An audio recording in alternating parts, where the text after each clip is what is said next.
நாம் இந்த பூமியிலே கடவுள் நம்மை காப்பாற்றி இருக்கிறார், கடவுள் என்னை ரட்சித்திருக்கிறார் என்கின்ற எண்ணமுடையவர்களாக இருப்போம் என்று சொன்னால் நாம் நிச்சயமாக நாம் மற்றவர்களுக்கு பிரயோஜனம் உள்ளவர்களாக காணப்பட வேண்டும். அப்போ எப்படி நாம் மற்றவர்களுக்கு பிரயோஜனமாக மாறுவது என்கிறதை குறித்து தான் இன்னைக்கு தான் பார்க்க போகிறோம். பவுலப்போஸ்தலன் பிலோமோனுக்கு ஒரு கடிதத்தை எழுதுகிறார். பிலோமோன் என்கின்றவன் பவுலோடு கூட மிக நெருங்கிய பழக்கமுடையவன். அவன் ஒரு பெரிய ஒரு பணக்காரன், அவன் ஒரு பெரிய ஒரு எஜமான், அவனுக்கு கீழாக அநேக வேலையாட்கள் உண்டு. அப்படிப்பட்ட ஒரு பிலோமோனுக்கு கூட பவுலுக்கு பழக்கம் உண்டு. அண்ணம் பவுல் மூலமாக இந்த பிலோமோன் கடவுளை இயேசு கிறிஸ்துவை அறிந்து ரட்சிக்கப்பட்ட ஒரு மனிதன். ஆகவே பிலோமோனுக்கு ஒரு பவுலிடத்துல ஒரு கடமைப்பாடும் உண்டு. காரணம், இந்த பிலோமோன் நரகத்துக்கு போகாமல் தேவனால் காப்பாற்றப்படுவதற்கு ஏதுவான ஒரு காரியத்தை செய்ததிலே பவுலுடைய சுவிசேஷம் ஒரு முக்கிய காரணம். அப்படிப்பட்ட இந்த பிலோமோனுக்கு பவுல் ஒரு கடிதத்தை எழுதுகிறார். அந்த கடிதத்திலே அவர் எழுதுகிற ஒரு வார்த்தை தான்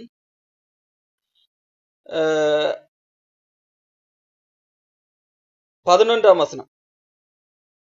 முன்னே அவன் உமக்கு பிரயோஜனம் இல்லாதவன், இப்பொழுதோ உமக்கும் எனக்கும் பிரயோஜனம் உள்ளவன் என்று சொல்லி பவுலப்போஸ்தலன் இந்த பிலோமோனுக்கு ஒருவரை பற்றி எழுதுகிறார். யார் என்று சொன்னால், இந்த பிலோமோனுக்கு கீழாக வேலை பார்த்த ஒருவர், ஒரு அடிமை முறை, அன்றைக்கு அடிமை முறையிலே வேலை பார்க்கிறவர்கள் இருந்தார்கள்.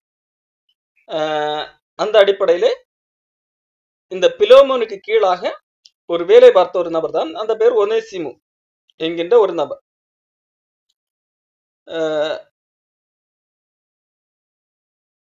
இந்த ஒனேசிமுவை குறித்து பவுல் எழுதின ஒரு காரியம்தான். இந்த ஒனேசிமு ஒரு காலத்திலே பிரயோஜனமற்றவனாக இருந்தான். பாருங்கள், பிலோமோனுக்கு எழுதின அந்த நிருபத்திலே ஒரு அதிகாரம் தான் உண்டு. 11ஆம் வசனம். முன்னே அவன் உமக்கு பிரயோஜனம் இல்லாதவன். இந்த ஒனேசிமு இந்த பிலோமோனுக்கு கீழாக வேலை பார்த்து கொண்டிருந்த போது ஒரு பிரயோஜனமற்ற வேலைக்காரனாக இருந்தான். அவன் இந்த பிலோமோனுடைய அருமை தெரியாமல் அந்த இடத்தை விட்டு ஒருவேளை திருடிக்கொண்டு, பணத்தை திருடிக்கொண்டு, அவனுக்கு ஒரு நஷ்டத்தை ஏற்படுத்தி கொண்டு, பிலோமோனுக்கு நஷ்டத்தை ஏற்படுத்தி கொண்டு அந்த இடத்தை விட்டு தப்பித்து சென்றவன்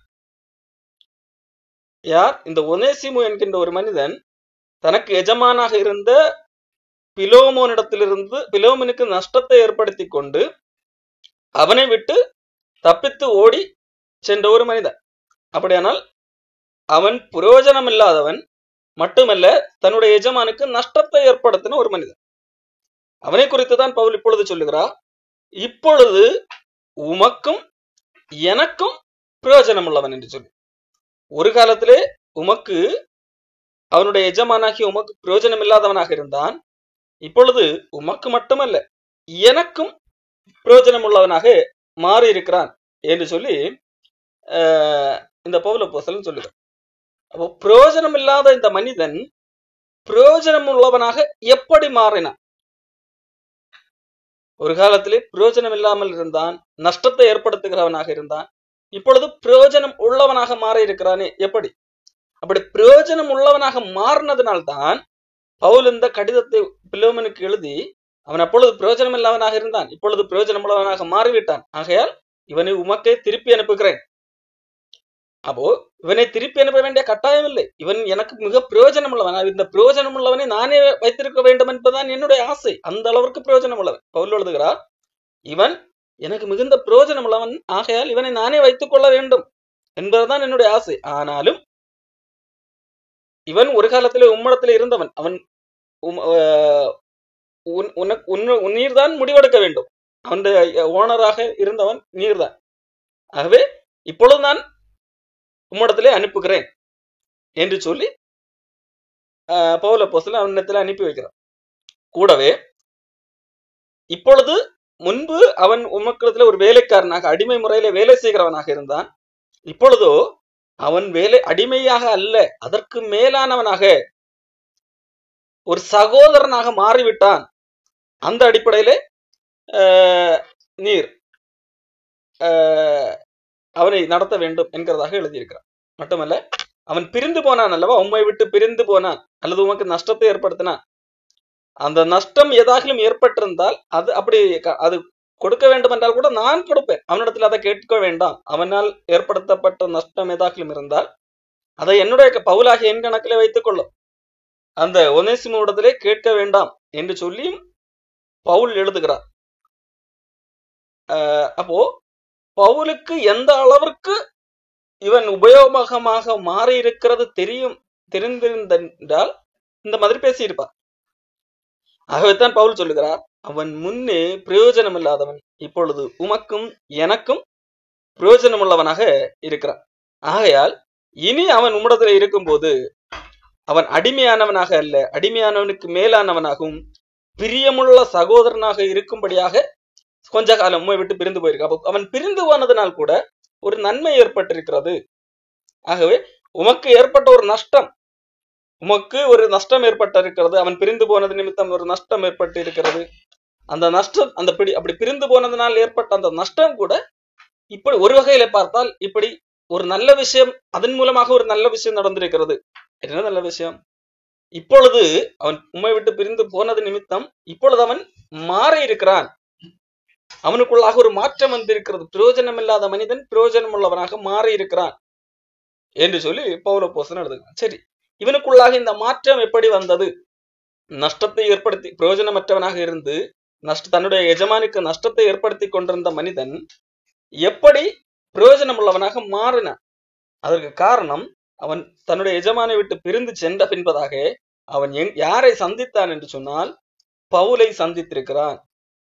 பவுலை எப்படி சந்திக்கப்பட்டான் என்று சொல்லி அதை குறித்து வேதாகமம் தெளிவாக சொல்லவில்லை. ஆனால் பவுலோடு கூட ஒரு சந்திப்பு எப்படியோ ஏற்பட்டிருக்கிறது. பாருங்கள், அதை குறித்து பவுலே சொல்லுகிறார். எப்படிப்பட்ட சூழல்ல பவுல் சந்தித்தார் என்று சொன்னால், பவுல் கட்டப்பட்டிருக்கையில் என்று சொன்னால் சிறை கைதியாக்கப்பட்ட நிலையிலே, பவுல் கைதியாக்கப்பட்ட சூழல்லே அப்படிப்பட்ட சூழல்ல தான் பவுல் யாரை சந்திக்கிறார்? அந்த பிரயோஜனமற்றவனாக காணப்பட்ட அந்த ஒனேசிமுவை சந்திக்கிறார். அப்ப பிரயோஜனமற்றவனாக காணப்பட்ட ஒனேசிமுவை பவுல் கைதியாக இருக்கக்கூடிய சூழலிலே சந்திக்க நேரிடுகிறது. அப்படியானால் அவனும் ஏதோ ஒரு விஷயத்திற்காக ஒருவேளை கைதியாக்கப்பட்டிருக்க வாய்ப்பு உண்டு. அப்போ அப்படிப்பட்ட சூழலே பவுல் அவனை சந்தித்து, பவுல் இந்த இடத்துல சொல்லும் போது கிறிஸ்துவுக்குள் நான் அவனை மகனாக பெற்றிருக்கிறேன் என்று சொல்லி, நான் கட்டப்பட்டிருக்கையில் நான் பெற்ற என் மகனாகிய ஒனேசிமுக்காக நான் உம்மிடத்திலே மன்றாடுகிறேன் என்றுதான் பேசுகிறார். அப்போ பவுலப்போஸ்தலன் சிறை கைதியாக அல்லது கட்டப்பட்டவனாக இருக்கும்போது அவன் சுவிசேஷத்தினால் பெற்ற ஒரு மகனாக இந்த ஒனேசிமு இருக்கு. அப்போ ஒனேசிமு எப்படி பிரயோஜனம் உள்ளவனாக மாறினான்? சுவிசேஷத்தின் மூலமாக பிரயோஜனம் உள்ளவனாக மாறினான். அப்போ ஒரு சரியான சுவிசேஷம் ஒரு மனிதனை, பிரயோஜனமற்ற ஒரு மனிதனை பிரயோஜனம் உள்ளவனாக மாற்றுகிறது. அப்போ இங்க சுவிசேஷம் சொல்லக்கூடிய நபர் எப்படிப்பட்ட சூழல்ல இருக்கிறார்? அவர் ஒரு கைதியாக கட்டப்பட்டவராக காணப்படுகிறார். அப்போ அவர் எப்படிப்பட்டவராக இருக்கிறார், அவர் எத்தகைய துன்பத்தை அனுபவிக்கிறார், எந்த சூழல்ல இருக்கிறார் என்கிறது அல்ல முக்கியம், அவர் எப்படி இன்னொருத்தரை மாற்றுகிறார் என்கிறது பெரிய விஷயமாக இருக்கிறது. அப்போ இந்த பவுல் சொல்லுகிற இந்த சுவிசேஷத்தை கேட்ட இந்த ஒனேசிமு பல விதங்கள்ல சிந்தித்திருக்க வாய்ப்பு உண்டு. இவனே ஒரு சிறை கைதி, இவன் சொல்லுகிறதை எப்படி நாம் கேட்கலாம் என்றெல்லாம் கூட சிந்தித்திருக்க வாய்ப்பு உண்டு. ஆனால் எந்த அடிப்படையிலே பவுல் சொன்னதை இவன் ஏற்றிருப்பான்? பவுலுடைய வாழ்க்கையை பார்த்திருப்பான். இப்படி சிறை கைதியாக இருந்த போதும் இவன் எதற்காக சிறை கைதியானான்? ஏதாவது தவறு செய்துவிட்டு சிறை கைதியானானா என்றெல்லாம் பார்த்திருப்பார் தானே. அப்போ சுவிசேஷத்து நிமித்தம் அவன் கட்டப்பட்டிருக்கிறார். அப்போ பவுல் எப்படி எதற்காக கட்டப்பட்டார்? சுவிசேஷத்து நிமித்தம் கட்டப்பட்டிருந்தார். அப்போ அப்படிப்பட்ட சூழலை இவன் தான் சொல்லுகிற ஒரு உபதேசத்திற்காக பவுல் இப்பொழுது கட்டப்பட்டிருக்கிறார். இப்போ கட்டப்பட்டிருக்கிற சூழலிலும் அதே உபதேசத்தை தான் சொல்லுகிறார் பயப்படாமல். இப்போ பவுல் பேசுகிற உபதேசம் என்னவாக இருக்கிறது? பவுல் ஒருவேளை இயேசு கிறிஸ்துவை கடவுளை ஏற்றுக்கொண்டால் உங்களுடைய வாழ்க்கை செழிப்பாக இருக்கும், நீங்கள் நினைத்ததை காட்டிலும் பல மடங்கு நன்மையானதாக நடக்கும் என்று பேசிவிட்டு அவர் பேசுவதற்கு மாறாக பவுல் சிறையில் இருந்திருந்தால் அதை நாம் கேள்வி கேட்க முடியும். ஆனால் பவுல் பேசுவதே நீ சுவிசேஷத்தை ஏற்று கிறிஸ்துவுக்காக பாடுபட வேண்டி வரலாம் என்பதாக தான் பவுல் பேசுவார். அநேக உபத்திரவங்களின் வழியாக நாம் தேவனுடைய ராஜ்யத்திற்குள்ளாக பிரவேசிக்க வேண்டும். அப்போ பவுலுடைய பேச்சும் அவருடைய வாழ்க்கையும் ஒரே மாதிரி இருக்கிறது. இன்றைக்கு அநேகர் போதிப்பார்கள், இங்கே வா, எங்களிடத்திலே வந்து எங்களுடைய பிரச்சனை செழிப்பின் உபதேசத்தை கீழ் அல்லது எங்களுக்கு காணிக்கை கொடு, அப்பொழுது கடவுள் பணக்காரனாக மாற்றுவார், இந்த ஆண்டுக்குரிய வாக்கு தத்தம் 2 மடங்கு ஆசீர்வாதம், 1000 மடங்கு ஆசீர்வாதம் என்றெல்லாம் பேசுவார்கள். ஆனா அவர்களுடைய வாழ்க்கையில அப்படி அவர்கள் பேசுவது போல நடக்குமா என்று கேட்டால் நடக்காது. கடவுளை அறியாதவர்கள் அதை காட்டிலும் பணக்காரர்களாக கூட இருப்பார். அப்போ அவர்களுடைய பேச்சுக்கும் வாழ்க்கைக்கும் சம்பந்தம் இருக்காது. ஆனா இங்கே பவுல் சரியானதை பேசுகிறார். அவர் பேசுகிறபடி அவர் கட்டப்பட்டிருக்கிறார். அவர் எதற்காக பேசுகிறாரோ அதற்காக அவர் கட்டப்பட்டும் இருக்கிறார். அப்போ பவுல் எதை மையப்படுத்தி பேசுகிறார்? அப்போ பவுல் துன்பம் தான் பேசுவதன் நிமித்தமாக ஒரு துன்பம் நேரும், தன்னுடைய உயிருக்கே பாதிப்பு உண்டாகும் என்று தெரிந்தும் ஒரு காரியத்தை நற்செய்தி என்று சொல்லி பேசுகிறார். அப்போ பவுல் இந்த இப்படி பேசுவது, இவர் எதற்காக சிறையில் அடைக்கப்பட்டிருக்கிறார்? யாரையும் ஏமாற்றினாரா? பொய் சொன்னாரா? இல்லை. மாறாக அவர் ஏதோ ஒரு காரியத்தை பேசுகிறார், அதற்காக அவர் சிறை தண்டனை அனுபவிப்பார் என்று அவருக்கு தெரியும். அதைத்தான் அவர் மக்களுக்கும் போதிக்கிறார். அப்படியானால் அவர் எதை பேசுகிறார்? அவர் எதை நற்செய்தி என்று சொல்லுகிறார்? இனி வரப்போகிற ஒரு வாழ்க்கை. அப்போ இனிமேல் வரப்போகிற ஒரு வாழ்க்கை இருக்கிறது, அது மேலானதாக இருக்கிறது. அதற்காக அந்த வாழ்க்கையை பெற்றுக்கொள்வதற்காக இயேசு கிறிஸ்துவை விசுவாசிக்க வேண்டும். காரணம், அவர் மட்டுமே நான் செய்த நம்முடைய பாவங்களுக்காக மரித்தவர். இயேசு கிறிஸ்து நமது பாவங்களுக்காக மரித்து வேத வாக்கியங்களின்படியே 3ஆம் நாளிலே உயிரோடு எழும்பினார். அப்போ இதுதான் பவுல் பேசுகிறது. அப்போ இந்த செய்தியைத்தான் பவுல் பேசுகிற செய்தியைத்தான் ஒனேசிமு கேள்விப்பட்டிருக்கிறார், சிறை கட்டப்பட்டிருக்கிற சூழல். அப்போ அது உண்மை என்பதை இந்த ஒனேசிமு கண்டுகொண்டார். அப்போ இது உண்மை என்று கண்டுகொண்டதினால் இந்த உலகத்திலே உள்ள இதுவரை ஏமாற்றி மற்றவர்களுக்கு நஷ்டம் ஏற்படுத்தி தப்பி ஓடி வாழுகின்ற அந்த வாழ்க்கை சரியல்ல, இதை திருத்திக் கொள்ள வேண்டும் என்று சொல்லி அவர் முடிவெடுக்கிறார். அவர் இப்பொழுது பிரயோஜனமுள்ள மனிதர்களாக, நான் மற்றவர்களுக்கு பிரயோஜனம் உள்ளவர்களாக மாற வேண்டும் என்று சொல்லி பவுல் என்னுடைய குமாரன் என்று சொல்லத்தக்க விதத்திலே அவருடைய நடக்கை மாறி இருக்கிறது. பவுல் பேசின சுவிசேஷத்தின் வழியாக பிரயோஜனம் இல்லாத மனிதனுடைய வாழ்க்கை பிரயோஜனமாக மாறிவிட்டது. அப்போ இங்கே சுவிசேஷம் ஒரு மனிதனை மாற்றுகிறது. இன்னொரு மனிதனை குறித்தும் நான் உங்களுக்கு காண்பித்து தருகிறேன். அதை குறித்து பவுல் தான் சொல்லுகிறார்.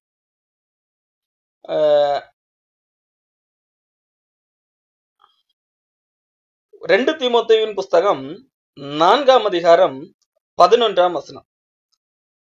2 தீமோத்தேயு 4ஆம் அதிகாரம் 11ஆம் வசனம். பவுல் தீமோத்தேயு இடத்திலே சொல்லுகிறார், இப்பொழுது என்னிடத்திலே என்னோடு கூட லூக்கா இருக்கிறான், மார்க்குவை கூட உன்னோடு கூட நீ வரும்போது மார்க்குவை கூட கூட்டிக் கொண்டு வா. ஊழியத்தில் அவன் எனக்கு பிரயோஜனம் உள்ளவன் என்று சொல்லி தீமோத்தேயுவிடத்திலே பவுலப்போஸ்தலன் மார்க்குவை பற்றி பேசுகிறார். மார்க்கு எனக்கு பிரயோஜனம் உள்ளவன் என்று சொல்லி பேசுகிறார். அப்போ இப்போ மார்க்கு பிரயோஜனம் உள்ளவன் என்று சொல்லி இங்க பவுல் பேசுகிறார் அல்லவா? ஒரு காலத்திலே இந்த மார்க்குவின் நிமித்தமாக பவுல் மார்க்குவுக்கு சொந்தக்காரனான பர்னபாவிடத்திலே சண்டை போட்டிருக்கிறார். மார்க்கு ஒரு முறை பவுலும் பர்னபாவும் ஊழியத்துக்கு போகும்போது கூட போக அழைத்த போது அந்த இடத்துக்கு அது ஒரு கடினமான இடம் என்று சொல்லி அவன் போகவில்லை. இவ்வளவு கஷ்டம் தாங்கி ஒரு ஊழியத்துக்கு போக வேண்டுமா என்று சொல்லி அப்படி போகாமல் தவிர்த்தான். அதன் பிறகு பின்பறு சூழல்லே அடுத்த வருடத்திற்கு போக முடிய பொழுது பர்னபா சொல்லுகிறான், மார்க்குவை கூட சேர்த்து கூட்டிக் கொண்டு போவேன் என்று சொல்லி. இப்பொழுது பவுல் சொல்லுகிறான், அன்னைக்கு அவன் அந்த இடத்துக்கு போகும்போது வரல, அதனால இந்த வாட்டி அவனை கூட்டிக் கொண்டு போக கூடாது என்று சொல்லி சொல்லுகிறான். பாருங்கள், அப்போஸ்தலர் 15ஆம் அதிகாரம் 37 படிக்கிறேன். பர்னபா என்பவன் மார்க்கு என்னும் பெயர் கொண்ட யோவானை கூட அழைத்து கொண்டு போக வேண்டும் என்றான். பவுலோ அவன் பம்புலியா நாட்டிலே நம்மை விட்டு பிரிந்து நம்மோட கூட ஊழியத்துக்கு வராததினாலே அவனை அழைத்து கொண்டு போக கூடாது. அப்போ பர்னபா சொல்லுகிறான், நாம் மார்க்குவை அழைத்து கொண்டு போக வேண்டும், நம்மோடு கூட கூட்டிக் கொண்டு போகலாம் என்று சொல்லுகிறார். பவுல் சொல்லுகிறான், இல்ல இல்ல, அன்னைக்கு அந்த நாட்டுக்கு வரல, நம்மளை விட்டு பிரிஞ்சு போயிட்டான், அதனால கண்டிப்பா கூட்டிட்டு போக கூடாது. மாறி மாறி ரொம்ப நேரம் பேசுகிறார்கள். ஒருத்தர் கூட்டிக் கொண்டு போகணும்னு சொல்றாரு, இல்ல ஒருத்தர் கூட்டிக் கொண்டு போகக்கூடாது, அவனால ஒரு பிரயோஜனம் கிடையாது, அதனாலதான் கூட்டிக் கொண்டு போக கூடாதுன்னு சொல்றது. அவன் ஏதாவது கஷ்டம் வந்தா என்ன பண்ணுவான், நம்மளை பாதியில விட்டுட்டு அவன் திருப்பி போயிடுவான், நம்மளை விட்டுட்டு போயிடுவான். அவனால கஷ்டத்தை தாங்க முடியாது, கடவுளுக்காக பாடு சகித்து ஊழியம் செய்ய முடியாது. ஊழியம் செய்வதற்கு சாதகமான சூழல் இருந்தால் மட்டும் வேண்டுமானால் செய்வார். ஆனால் ஒரு பிரச்சனை என்று வந்து விட்டால் அவன் நம்மை விட்டு பிரிந்து போடுவான். அதான் பம்புலியா நாட்டுல நம்மை விட்டு பிரிஞ்சு நம்ம கூட ஊழியத்துக்கு வரல, அதனால இந்த வாட்டி ஆனது நம்மனை கூட்டிட்டு போக கூடாது. ஒருவேளை இந்த வாட்டி போகும்போதும் ஏதாவது பிரச்சனை வந்து பாதியில என்ன ஆகும், நம்மளை விட்டு பிரிஞ்சு போய்விடலாம், அதனால அவனை கூட்டிட்டு போறது வேஸ்ட் என்று சொல்லி பவுல் சொல்லுகிறான். இதனால என்னாச்சு, இல்ல பர்னபா என்ன சொல்லுவா, இல்ல அவங்க ஒரு வாட்டி நடந்துன்னா எப்பவும் அதே மாதிரி நடக்குமா என்று ஒருவேளை சொல்லி இருக்கலாம். ஏதோ ஒரு காரணம், அப்போ இல்ல கண்டிப்பா கூட்டிக் கொண்டு போய்தான் சொல்லிட்டு கடும் கோபம் உண்டது அவர்களுக்குள்ள. அப்படி கோபம் உண்டதனால் அவர்கள் ஒருவரை ஒருவர் விட்டு பிரிந்தார்கள். இப்போ பவுலும் பர்னபாவும் ஒன்னா இருந்தாங்க. இப்போ மார்க்குவை கூட்டிட்டு போகணுமா போக கூடாதாங்கிறதுல ஒரு பெரிய 2 பேருக்கும் வாக்குவாதம். இப்ப மார்க்கு தான் பிரச்சனைக்கு காரணம். யாருக்குள்ள, பவுலுக்கும் பர்னபாவுக்கு இடையில பிரச்சனைக்கு காரணம். பவுல் ஸ்ட்ராங்கா இருக்கிறாரு, மார்க்குவை கண்டிப்பா கூட்டிக் கொண்டு போகவே கூடாதுன்னு சொல்லி. பர்னபா இல்ல அவரை கூட்டிட்டு போலான்னு சொல்றாரு. இப்போ பவுல் இல்ல முடியாதுன்னு சொன்ன உடனே 2 பேரும் பிரிந்து தனித்தனியா போறாங்க. பர்னபா மார்க்குவை கூட்டிக் கொண்டு கப்பல் ஏறி சீப்ரு தீவுக்கு போனான். சீப்ரு தீவு என்றால் பர்னபாவுடைய ஊர். பவுலோ சீலாவை தெரிந்து கொண்டு சகோதராலே தேவனுக்கு கிருபைக்கு ஒப்புவிக்க புறப்பட்டு சீரியாவிலும் சிலிசியாவிலும் திரிந்து சபைகளை தடப்படுத்தான். இப்போ பவுல் ஒரு வாட்டி ஒரு சீலாவின்கிற இன்னொரு மனிதனை கூட்டிக் கொண்டு போறாரு, பர்னபா மார்க்கை கூட்டிட்டு போறாரு. அப்போ பவுல் இந்த இடத்துல மார்க்கை கூட்டிக் கொண்டு போகாமல் இருப்பதற்கு காரணம் என்ன, இந்த மார்க்கு பிரயோஜனமற்றவன், இந்த மார்க்கை கூட்டிக் கொண்டு போனா பெஸ்ட், அவனால நமக்கு பிரச்சனை தான் வரும் என்கிறதான் பவுலுடைய எண்ணம். அது நம்ம அவனுடைய இதற்கு முந்தைய அனுபவம் அப்படித்தான் இருந்தது. அப்போ இந்த மார்க்குவை பற்றி தான் பவுல் பின்பு தீமோத்தேயுவிடத்துல சொல்லுகிறார், மார்க்கோ கொஞ்சம் கூட்டிட்டு வாடா, அவன் எனக்கு பிரயோஜனம் உள்ளவன் என்று சொல்லி. அப்போ ஒரு காலத்திலே பிரயோஜனம் இல்லாதவன் இப்பொழுது பிரயோஜனம் உள்ளவனாக மாறி இருக்கிறான். அவ எப்படி முடிந்தது? இந்த மார்க்குட வாழ்க்கையை கொஞ்சம் சிந்திக்க வேண்டும். இந்த மார்க்கு யார்? இந்த மார்க்கு என்கின்ற மனிதன் இயேசு கிறிஸ்துவுடைய கூட இருந்த உறவினர்களே ஒருவருடைய மகன், ஒரு மரியாள். மரியாளுடைய ஒரு மகன்.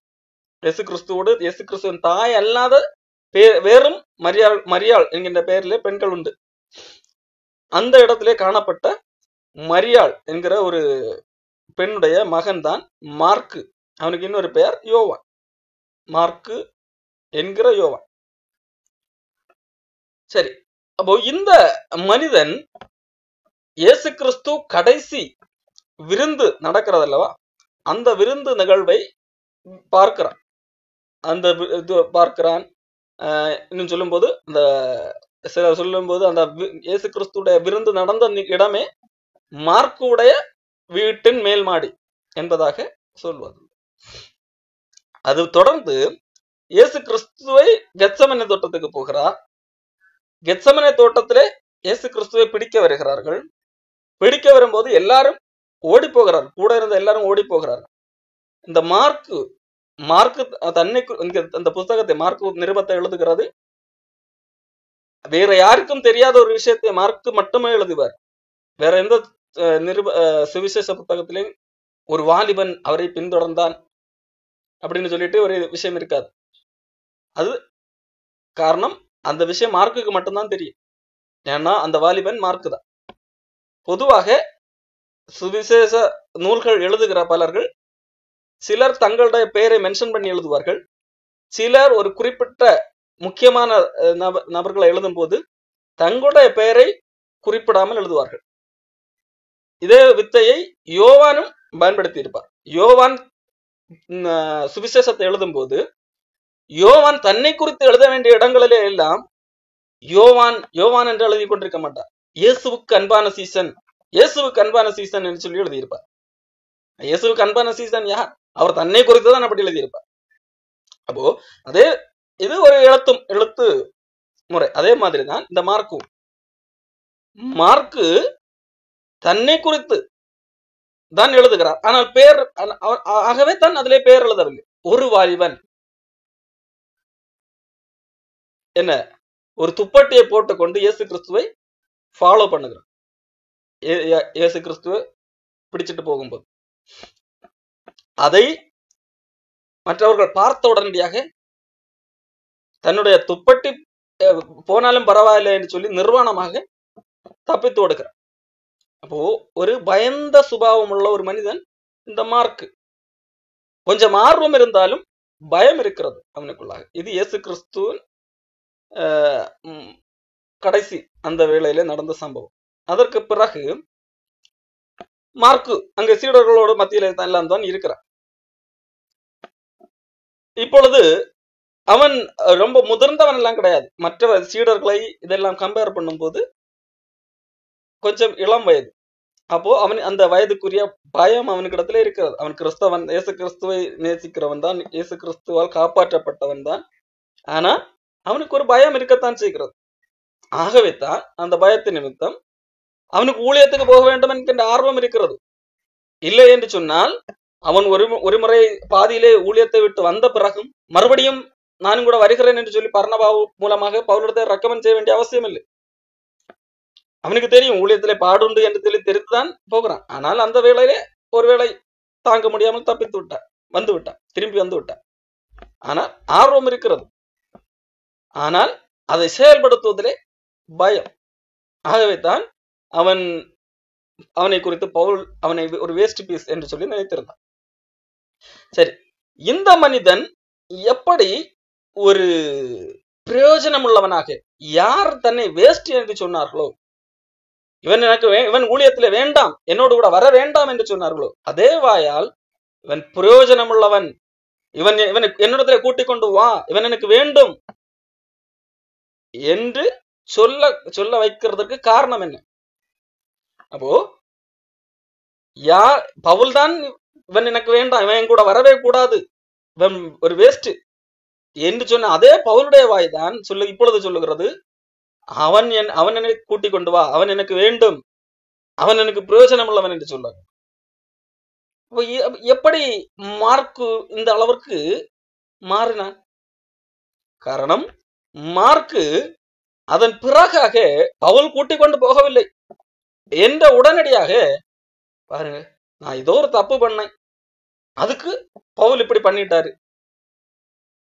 அப்போ என்று சொல்லி மார்க் என்னவில்லை, மறுபடியும் துவண்டிருக்கவில்லை, அல்லது பவுலை பழிவாங்க வேண்டும் என்றெல்லாம் நினைக்கவில்லை. பவுல் செய்தது அவருக்கு ஒரு நியாயம் தான். நான் முன்பு தப்பு செய்திருக்கிறேன், அதை நினைத்து இப்படி செய்திருக்கிறார். அதற்காக நான் இனி நான் கடவுளுக்கு சேவை செய்வதில்லை, நான் எனக்கு அந்த வாய்ப்பு கிடைக்கவில்லை என்றெல்லாம் இருக்கவில்லை. அவர் நேரடியாக என்ன போகிறார், பேதுருவிடத்திலே போகிறார்.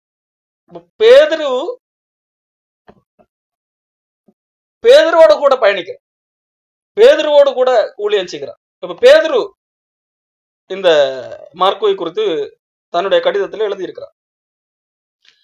1 பேதுரு 5ஆம் அதிகாரம் 13ஆம் வசனத்திலே பேதுரு சொல்லுகிறார், உங்களோட கூட தெரிந்து கொள்ளப்பட்டிருக்கிற பாபிலோன் உள்ள சபையும் என் குமாரனாகிய மார்க்கும் உங்களுக்கு வாழ்த்துதல் சொல்லுகிறார்கள். அப்போ பேதுரு சொல்லுகிறார், இவன் என் குமாரன் மார்க்கு என்று சொல்லி. அப்போ இங்க மார்க்கு பேதுருவோடு கூட பயணிக்கிறார். பேதுருவோடு கூட பயணிக்கும் போது பேதுருடைய வாழ்க்கை, பேதுரு மூலமாக பேதுரு நடந்து கொள்ளுகிற விதம், அவர் மூலமாக அவருடைய பேச்சு, அவருடைய நடக்கை, இதையெல்லாம் பார்க்கிறார். பேதுருவும் தவறு செய்திருக்கிறார், பேதுருவை கண்டிக்கும் போது அவர் எப்படி நடந்து கொள்ளுகிறார், இதையெல்லாம் மார்க் பார்க்கிறார், அது கற்றுக்கொள்கிறார். மட்டுமல்ல, இந்த பேதுரு இயேசு கிறிஸ்துவோடு கூட இருந்த போது பேதுரு தன்னுடைய வாழ்க்கையில் இயேசு கிறிஸ்து எப்படி நடந்து கொண்டார் என்கிறதை குறித்து, அதாவது இயேசு கிறிஸ்துவோடு கூட இருந்தவர் பேதுரு, அப்போ தான் பார்த்த எல்லா காரியங்களையும் சொல்லுவார் தானே இயல்பாக. பேதுரு சொன்ன அந்த காரியங்களை வைத்துதான் மார்க்கு தன்னுடைய சுவிசேஷ நூல்களை எழுதுகிறார். உண்மையிலேயே மார்க்கு சுவிசேஷத்தை எழுதியிருந்தாலும் அது பேதுருவின் சுவிசேஷம் என்று வேண்டுமானாலும் சொல்லலாம். காரணம், இயேசு கிறிஸ்துவோடு கூட இருந்த நபர் மார்க் இயேசு கிறிஸ்துவோடு கூட இருக்கவில்லை. அவன் மார்க்கு சின்ன பையனாக இருந்தான். இயேசு கிறிஸ்துவோட அது ஒரு சொந்தக்காரர் வரிசையில வரலாம், ஆனால் இயேசு கிறிஸ்துவோடு கூட சீடனாக இருக்கவில்லை. ஆகவே எல்லா காரியமும் மார்க்குக்கு தெரிந்திருக்க வாய்ப்பே இல்லை. இயேசு கிறிஸ்து சீடர்களோடு இருக்கும் போது என்னெல்லாம் பேசினார் என்றெல்லாம். அப்போ ஆனால் பேதுரு இயேசு கிறிஸ்துவோடு கூட இருந்தார். அந்த பேதுருவோடு கூட இந்த மார்க் பயணித்தார். அதன் பிறகு பேதுருவோடு கூட பயணிக்கும் போதும் துன்பம் வந்தது, பாடுகள் வந்தது. பேதுரு தன்னுடைய கடிதத்தில் எழுதும் போது, பாடுகள் வருகிறதா, சந்தோஷமாக ஏற்றுக்கொள்ளுங்கள். பாடுகள் வருகிறதா, அது கர்த்தருடைய பாடுகளுக்கு பங்காளிகள் ஆனீர்கள் என்று நினைத்து மகிழுங்கள். இனி வெளிப்பட போகின்ற அந்த மகிமையை கருத்தில் கொண்டு அதிலே மகிழும்படியாக இப்பொழுது அவருடைய பாடுகளுக்கு பங்காளிகளானதால் நீங்கள் சந்தோஷப்படுங்கள் என்று பொழுது பேதுரு எழுதுகிறார். ஒரு காலத்திலே பேதுருவும் இதை போன்றதான், பயந்தவர் தான். மார்க்குவுக்கும் பேதுருவுக்கும் ஒரே விதமான சுபாவம் தான் கிட்டத்தட்ட. இயேசு கிறிஸ்துவை பிடித்து கொண்டு போன போது மார்க் ஒரு பக்கத்திலே பின்தொடர்ந்து ஓடி போனார்லவா, பயந்து, துணியையும் விட்டு துணிய என்னது, நான் நிர்வாணமாக ஓடினாலும் பரவாயில்லை, துணி போனாலும் பரவாயில்லை, எனக்கு உயிர் தப்புனா போதும் என்று சொல்லி ஓடினார்லவா. கிட்டத்தட்ட பேதுரு அதே போன்றது நிலைமையில் தான் அன்றைக்கு நான் காணப்பட்டேன். எனக்கு இப்ப உயிர் தான் முக்கியம், அதுக்காக இயேசு கிறிஸ்துவ சபிக்கணுமா, சபிச்சு போடுறேன், அப்படி அந்த நிலைமைக்கு இருந்தா. இப்போ பயம் சில மனிதர்களை சில வேளைகள்ல ஆட்கொள்ளலாம். அப்போ அந்த பயம் ஒரு மனிதனை செயல்பட விடாதவர்களாக, பிரயோஜனமற்றவர்களாக மாற்றும். இப்போ அதை எப்படி அந்த பயத்தை மேற்கொண்டு நாம் பிரயோஜனம் உள்ளவர்களாக மாறுவது? பேதுரு தொடர்ந்து மாறுகிறார். தொடர்ந்து இயேசு கிறிஸ்துவின் உயிர்த்தெழுதலை பெற்ற பின்பதாக பரிசுத்த ஆவியை பெற்று சாட்சி கொடுக்கிறார். எல்லாருக்கும் முன்பதாக, நீங்கள் இயேசு கிறிஸ்துவை கொலை செய்தீர்கள், அதுக்கு நாங்க சாட்சி என்று சொல்லுகிறோம். பரிசுத்த ஆவியை பெற்ற பின்பதாக இவ்வளவு தைரியமாக பேசின பேதுருவுக்கு மறுபடியும் பயம் வந்தது. என்ன பயம்? புறஜாதிகள், யூதர்கள் புறஜாதிகளை கொஞ்சம் மட்டமாகத்தான் பார்ப்பார்கள். இப்போ பேதுரு இயேசு கிறிஸ்துவை ஏற்றுக்கொண்டதனால் யூதர் அல்லாதவர்கள் ஒரு வித்தியாசம் இல்லை என்று சொல்லி பேதுரு கண்டுகொண்டார். அதுவும் எப்போது கண்டுகொண்டார் தெரியுமா? பேதுரு ரட்சிக்கப்பட்ட உடனே கண்டுகொள்ளவில்லை. அதுக்கு ஆண்டவர் ஒரு வெளிப்பாடு கொடுக்க வேண்டியிருந்தது. கொர்நேலியு வீட்டார் மூலமாக பேதுருவுக்கு ஒரு வெளிப்பாடு கொடுக்க வேண்டியிருந்தது. அப்போ அதன் பிறகு பேதுருவுக்கு இப்பொழுது அடுத்த கட்ட ஒரு உண்மை தெரிகிறது. கடவுள் எல்லாரையும் சமமாக பார்க்கிறார், யூதர் என்றும் இல்லை, யூதர் அல்லாதவர் என்றும் இல்லை என்று சொல்லி பேதுருவுக்கு விளக்கம் தெரிகிறது. இப்போ பேதுரு எல்லாரையும் சமமாக நடத்துகிறார். இப்போ ஒரு இடத்துல இருக்கும்போது யூதர்கள் வருகிறார்கள். யூதர்கள் இப்போ பேதுரு என்னது எல்லாரும் சமமாக பார்க்கிறதுனால் யூதர் அல்லாதவர்களோடு சமமாக உட்கார்ந்து சாப்பிடுகிறார். இப்ப திடீர்னு யூதர்கள் வர்றாங்க. இப்போ பேதுருவுக்கு ஒரு பயம் இருக்கு, நம்ம இவங்க கூட உட்கார்ந்து சாப்பிடுறத அவங்க பார்த்தா நம்மள என்ன நினைப்பாங்க பாருங்க. எப்படிப்பட்ட பயம் இருக்கு. அவனுக்கு தெரியும், அவனுக்கு பேதுருவுக்கு உண்மை தெரியும் என்னது, நாம யூதர்கள் யூதர் அல்லாதவர்கள் என்று பிரிக்க கூடாது, கடவுள் எல்லாரையும் சமமாகத்தான் பார்க்கிறார் என்று சொல்லி யாருக்கு பேதுருவுக்கு தெரியும். அதை குறித்து பேதுரு ஒரு பிரசங்கமே பண்ணி இருப்பார். அப்போஸ்தலர் 11ஆம் அதிகாரத்திலே ஆண்டவர் எனக்கு காண்பித்தார், யூதருக்கும் யூதர் அல்லாதவர்களுக்கும் யாதொரு வித்தியாசமும் இல்லாதபடி அன்றைக்கு நாம் பரிசுத்த ஆவியை பெற்ற போது என்ன நடந்தோ அதே போல யூதர் அல்லாதவர்களுக்கு நடந்தது என்றெல்லாம் சொல்லி இருப்பார். அந்த பேதுரு என்ன பண்ணார் பாருங்கள். கலாத்தியர் 2ஆம் அதிகாரம் 12ஆம் வசனம், யாக்கோபிடத்திலிருந்து சிலர் வருகிறதற்கு முன்னே, அதாவது யூதர்கள் சிலர் வருகிறதற்கு முன்னே அவன் யூதர் அல்லாதவர்களுடனே சாப்பிட்டான். கலாத்தியர் 2:12 படிக்கிறேன்.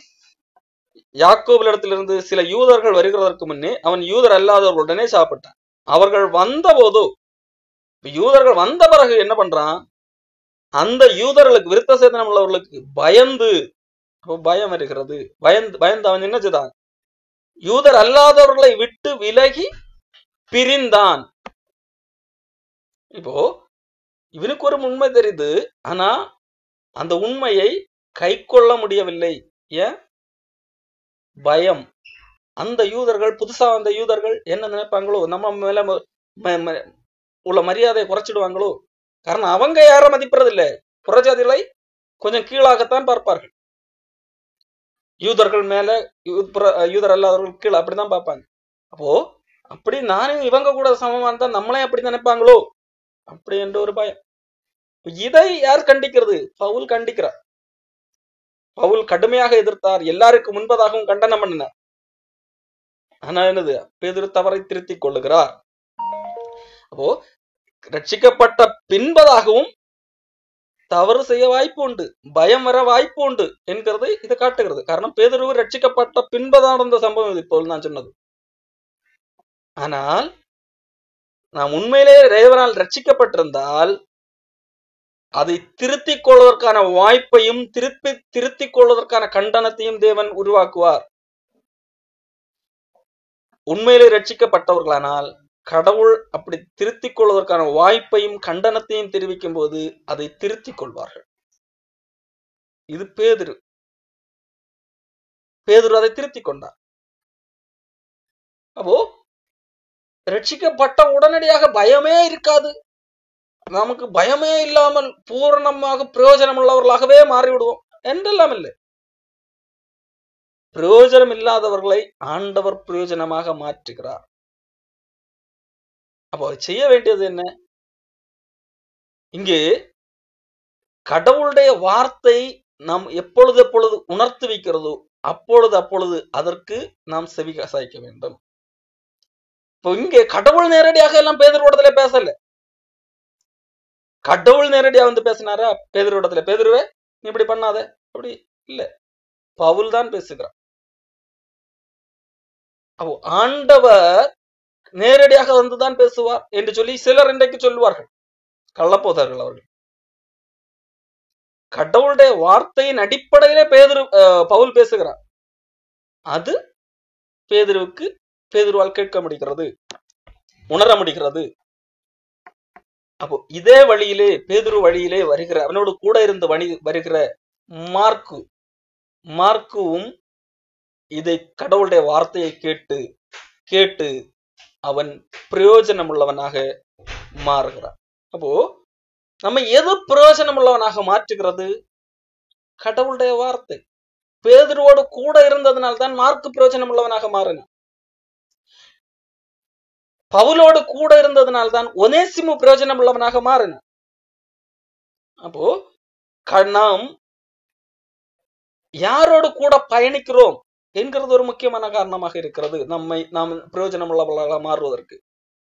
கள்ளப்போதகர்கள் பேசுகிற பேச்சை நாம் கேட்டுக்கொண்டிருப்போம் என்று சொன்னால், அவர்களோடு கூட நாம் பயணிப்போம் என்று சொன்னால், நாம வரலை போலத்தான் இருப்போம். வேதாகமத்தின் சத்தியத்தை சரியாக பேசி அதன்படி நடக்கிறவர்களோடு நாம் பயணிப்போம் என்று சொன்னால், நாமும் அதை போல பிரயோஜனம் உள்ளவர்களாக மாறும். அதைத்தான் இன்னைக்கு நாம் பார்க்க முடிகிறது. அப்போ பிரயோஜனப்படுவதற்கு கர்த்தருடைய வார்த்தை நாம் கேட்டுக்கொண்டே இருக்க வேண்டும். அப்படி கர்த்தருடைய வார்த்தையை சரியாக சொல்லுகிறவர்களோடு பயணித்துக் கொண்டிருக்க வேண்டும். அப்பொழுது நாம் பிரயோஜனம் உள்ளவர்களாக மாற முடியும். சரி, இது பிரயோஜனம் உள்ளது. இப்போ பவுல் வேறொரு காரியத்தை கூட பயன்படுத்துகிறார். நான் பிரயோஜனப்படுவதற்காக என்ன செய்தேன் என்று சொல்லி பவுல் சொல்லுகிறார். 1 கொரிந்தியர் 9ஆம் அதிகாரத்திலே 27ஆம் வசனத்திலே பவுல் சொல்லுகிறார், நான் மற்றவர்களுக்கு பிரயோஜனப்பட வேண்டும் என்கிறதற்காக ஒரு காரியத்தை செய்கிறேன். அவர் வசனத்தை கேட்கிறார், வசனத்தை மற்றவர்களுக்கு பிரசங்கம் பண்ணுகிறார். அது மட்டுமா, வேறொரு காரியம் கூட செய்கிறார். என்ன? 1 கொரிந்தியர் 9:27 மற்றவர்களுக்கு பிரசங்கம் பண்ணுகிற நான் தானே ஆகாதவனாய் என்றால் பிரயோஜனமற்றவனாய் போகாதபடிக்கு, நான் ஆகாதவனாய் பயனற்றவனாய் போகாதபடிக்கு நான் ஒரு காரியத்தை செய்கிறேன் என்று சொல்லி பவுல் சொல்லுகிறார். என்ன? என் சரீரத்தை ஒடுக்கி கீழ்ப்படுத்துகிறேன். அப்போ சரீரத்தை, நம்முடைய சரீரத்தை, மாம்சத்தை கட்டுப்படுத்துகின்ற செயல். நாம் பிரயோஜனப்பட வேண்டும் என்றால், நாம் மற்றவர்களுக்கு பிரயோஜனப்பட வேண்டும் என்றால், நம்முடைய வாழ்க்கை நம்ம கட்டுப்பாட்டுக்குள் வைத்திருக்க வேண்டும். நம்முடைய இஷ்டத்துக்கு, நம்முடைய ஆசை இச்சைகளின்படி வாழ்க்கையை நடத்தக்கூடாது. இச்சை அடக்கம் உள்ளவர்களாய் காணப்பட வேண்டும். அந்த முந்தின வசனங்களை குறித்து அதைத்தான் சொல்லுகிறார். பந்தயத்துக்கு போராடுகிற யாவரும் எல்லாவற்றிலும் இச்சை அடக்கமாக இருப்பார்கள். அவர்கள் அழிவுள்ள கிரீடத்தை பெறும்படிக்கு அப்படி செய்கிறார்கள். நாமோ அழிவில்லாத கிரீடத்தை பெறும்படிக்கு அப்படி செய்கிறேன். அப்போ அழிவில்லாத கிரீடம் நமக்காக இருக்கிறது. ஆகவே இந்த பூமியில நாம் வாழும் போது மற்றவர்களுக்கு பிரயோஜனம் உள்ளவர்களாக இருக்க வேண்டும். பிரயோஜனம் உள்ளவர்களாக இருக்க வேண்டும் என்றால், நம்முடைய வாழ்க்கையும் அல்லது நம்முடைய வாழ்க்கை, அதை வெளிப்படுத்தக்கூடிய இந்த சரீரம், அதுவும் நம்முடைய கட்டுப்பாட்டுக்குள் இருக்க வேண்டும். நாம் நம்முடைய சரீரத்தை ஆள வேண்டுமே தவிர, நம்முடைய சரீரத்தின் ஆசைகள் நம்மை ஆண்டுவிடக்கூடாது.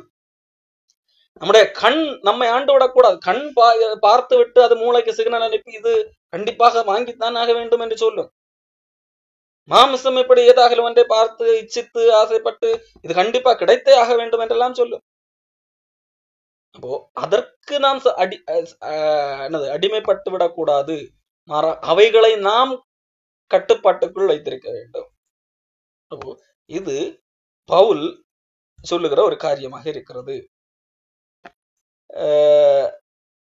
அப்போ நாம் பார்த்தோம், நாம் பிரயோஜனப்படுவதற்காக 2 காரியங்கள். ஒன்று 2 தீமோத்தேயு 3:17 சொல்லப்பட்டது போல வேத வசனங்கள், கர்த்தருடைய சத்தியம், அது கேட்கும் போது அது நம்மை பிரயோஜனம் உள்ளவர்களாக மாற்றுகிறது. அதுதான் நம்முடைய ஒனேசிமுடைய வாழ்க்கையிலும் பார்க்க முடியும், மார்க்குடைய வாழ்க்கையிலும் பார்க்க முடியும். அதைத்தான் 2 தீமோத்தேயு 3:17 சொல்லுகிறது. அவைகள் உபதேசத்துக்கும், கடிந்து கொள்ளுதலுக்கும், சீர்திருத்தலுக்கும், நீதியை படிப்பித்தலுக்கும் பிரயோஜனம் உள்ளவைகளாக இருக்கிறது என்று சொல்லி நாம் பார்க்கிறோம்.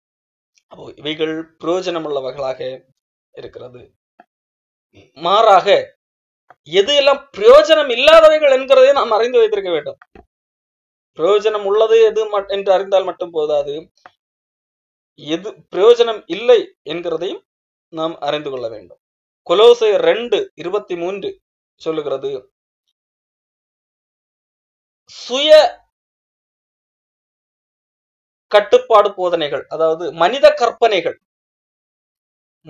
கற்பனைகள் பிரயோஜனப்படாது. அவைகள் ஒன்றுக்கும் பிரயோஜனப்படாது. மனிதன் ஏகப்பட்ட ரூல்ஸை மதம் சார்ந்து போட்டு வைத்திருப்பான் அல்லவா, மத சடங்குகள் என்ற பேரில். அதைகளை செய்வதனால் நமக்கு ஏதாவது பிரயோஜனம் உண்டா என்று கேட்டால் இல்லை, ஒரு பிரயோஜனம் இல்லை. சில இடங்கள்ல வெள்ளை வெள்ளை ட்ரெஸ் தான் போட வேண்டும், இப்படி எல்லாம் சில ரூல், மீசை இப்படி வைக்க வேண்டும், தாடி வைக்க கூடாது, இப்படி எல்லாம் ரூல்ஸ் போடுவாங்க இல்லையா. அப்படிப்பட்ட மனித கற்பனைகள், அதனால் எந்த பிரயோஜனமும் இல்லை என்று சொல்லி பார்க்கிறோம். அதுதான் இப்படிப்பட்ட போதனைகள் சுய இஷ்டமான ஆராதனையும் மாயமான தாழ்மையும் சரீர ஒடுக்கத்தை பற்றி ஞானம் என்கிற பெயர் கொண்டிருந்தாலும் இவைகள் மாம்சத்துக்கு பேணுவதற்கு ஒழிய மற்றொன்றிற்கும் பிரயோஜனப்படாது என்று சொல்லி நாம் பார்க்கிறோம். இன்னொன்று, நியாய பிரமாணத்தை குறித்த சில போதனைகள், வம்ச வரலாறு குறித்த போதனைகள், இவைகளெல்லாம் நாம் கேட்பதனால் அது ஏதாவது பிரயோஜனம் உண்டா என்று கேட்டா அது எல்லாம் பிரயோஜனம் இல்லை.